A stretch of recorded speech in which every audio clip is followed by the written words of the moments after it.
This is an interview of Casey Luskin of the Discovery Institute on Fox News. In it, Casey butchers science, reality, and just flat out lies through his teeth to support his primitive views. Now, please note that this is the same clown who felt himself qualified enough to critique a peer-reviewed publication about the evolution of the tetrapod arm without even knowing the names of the major bones of the arm. Welcome back. When a Texas Board of Education approved objections to evolution in textbooks, the fight over how to teach the subject, evolution, should have been over. But some textbooks are still getting it wrong, raising the question, should the board be stripped of its power to choose textbooks? Joining us right now from the Discovery Institute, an organization that has been heavily involved in the Texas case, is Casey Luskin. Good morning to you, Casey. Thanks for having me. Okay. Now, your problem, and the whole thing, creationism versus Darwinism, is white hot these days. Your main problem with science books is that they take a one-sided look at evolution, right? That's exactly right. Unfortunately, the vast majority of biology textbooks today really censor from students any of the science that challenges Darwin. No, Luskin, the science doesn't challenge Darwin. You simply don't understand science and don't understand how factually inept your arguments are. For example, let's take a flat earther who stands up and says, yeah, well, if the earth is really round, then why don't all the Asian people fall off of the bottom? That's exactly what Luskin is doing. He's not understanding the arguments and therefore views the concept around earth, evolution, as being false because he thinks that he has this big hole. But again, his knowledge is so limited that he doesn't understand that those quote-unquote holes don't really exist. This is not about teaching creationism. This is simply about allowing students to hear about some of the evidence that challenges evolution as well as the evidence that supports it. Right, exactly. Now, and you told me during the break about 100% of the mainstream books get it wrong regarding evolution. And for instance, Haeckels embryos, how do they get that wrong, all the books? Well, there are biology textbooks in use today that use these drawings of vertebrate embryos, things like chickens and cows and humans. And biologists have known that these drawings were fraudulent for over 100 years. But what these drawings do is they obscure the differences between the early stages of embryos in order to make it look like all these different vertebrate groups share a common ancestor. But we've known for hundreds of years, for decades, that these drawings are fraudulent, and they are still in many textbooks that are used today.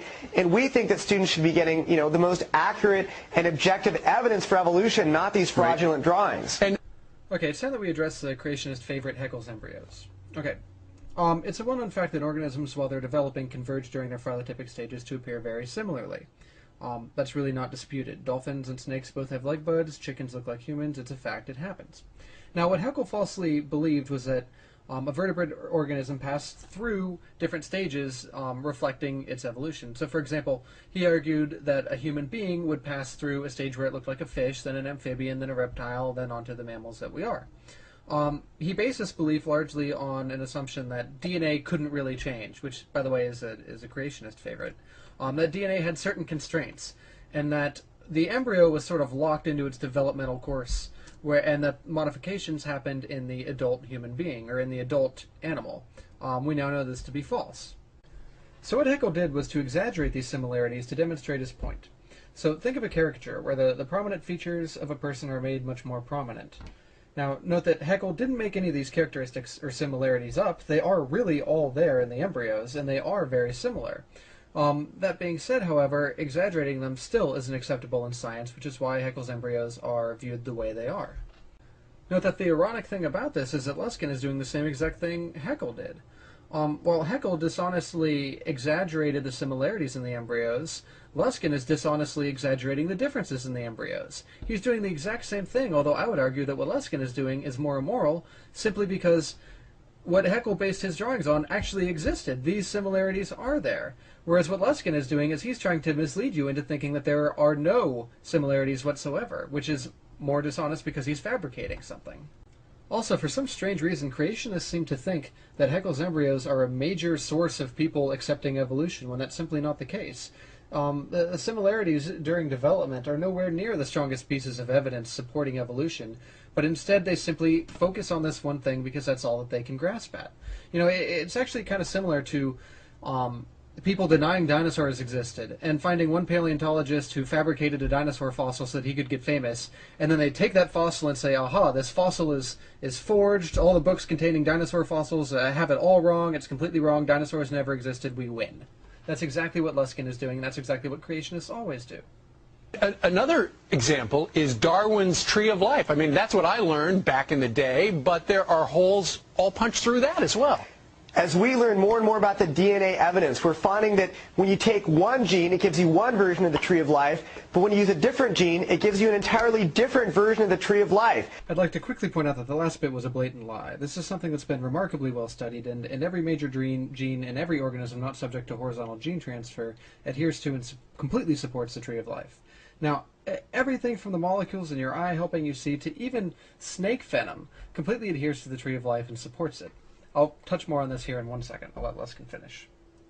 An article in the journal New Scientist recently said that the tree of life is being, quote, annihilated, unquote, by the new DNA evidence. And yet when we look at textbooks, they present the tree of life as if it's an unadulterated fact. Folks, this is a perfect example as to why exactly you cannot trust these people.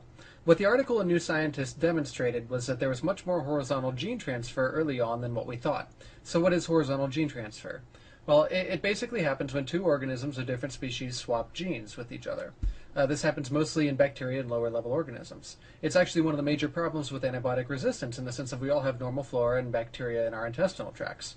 Well, what happens when we take antibiotics is that we select for our normal flora that are resistant to those antibiotics because they have the resistant genes. Now what happens later on when we get a pathogenic infection is that the genes, that those resistance genes from our normal flora can actually be passed to the pathogenic bacteria, causing them to become resistant to antibiotics too. So what Casey Luskin is basically doing here is taking the example of New Scientist, which was that there's much more horizontal gene transfer in the lower tree of life than what we previously thought, and he's applying it to the entire tree, as if there's this murkying of the water between amphibians and reptiles and birds and mammals and things like that, which simply isn't the case. If anything, the article in New Scientist applied to the bottom 1/15th of the tree, where the remainder of the tree is perfectly intact. There is no horizontal gene transfer between larger organisms simply because that doesn't happen. Now, as far as why shouldn't that be included in the textbook, do you really think that it's appropriate to be telling a third grader, well, it's not really the tree of life, it's actually the web of life because there's much more horizontal gene transfer in far primitive organisms? No. Sorry, that's simply not appropriate. The tree of life is an appropriate description for the vast majority of the tree and for what's trying to be portrayed here. Luskin simply doesn't count on you being able to know that. So what it comes down to for you is 100%, near 100% of the textbooks get it wrong. You're not taking a side whether evolution is right or creationism right. You're just simply saying if the textbooks are going to be teaching evolution, get it right because everybody's getting it wrong. Well, we don't support the teaching of creationism, but we do support the teaching of good science. And the best science shows that there is a real scientific controversy over this. All right, Casey Luskin joining us from the Discovery Institute in Seattle. Casey, thank you very much. Thank you. There may be some sort of controversy in the land of dishonest troglodytes, but in the scientific community, there is no controversy, and there hasn't been for at least 100 years. Well, what gets me here the most is probably the hypocrisy. So, I mean, here we have a guy who's willing to go on the picture tube and tell lie after lie after lie and butcher science at the same time claiming to have the moral position and preserve science. I mean, even Holocaust deniers don't stoop to this level of hypocrisy. Casey Luskin of the Discovery Institute, ladies and gentlemen, give him a hand. And here it is, your moment of Zen.